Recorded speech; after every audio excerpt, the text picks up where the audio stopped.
12 years ago I had my first son, and he was born with hearing loss. It was shocking to hear because there wasn't any family history of hearing loss. The only reason that I knew was because he failed his newborn hearing screening. After he failed his newborn hearing screening, the doctors and the nurses were telling me a lot of babies fail their newborn hearing screening. It could be a fluke. He could have fluid in his ear. It's going to be okay. We're going to refer you out to an ENT and they'll do some more tests. But when I went to the ENT and they went through all the other tests, he failed all of those too. I had absolutely no plan on learning sign language because those medical professionals were telling me, you don't need to learn it. He's going to have hearing aids and he'll learn to speak. While all the medical professionals were telling me, don't learn sign language, it'll be okay, I had one woman from the deaf school come to my house and give me what I still call the come to Jesus talk. I told her that we were not going to learn sign language, that we were going to be a spoken language family. And she sat me down and she was like, Stephanie, you need to listen. How are you going to communicate with your child if his hearing gets worse?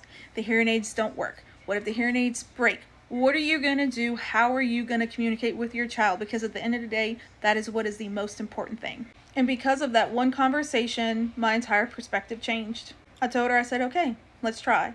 And that same day after she gave me the speech that I needed to hear, we started learning sign language. Because now I can tell you everything she said was right. What if his hearing gets worse? It did. He went completely deaf by 3 years old. What if his hearing aids break? What if the hearing aids don't work?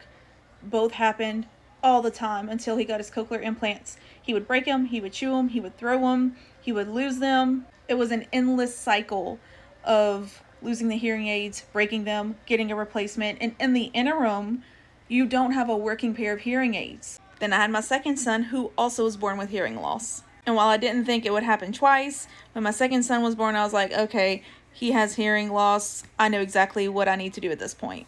So anyway, I still think about that talk 12 years later. Stay tuned for their cochlear implant process.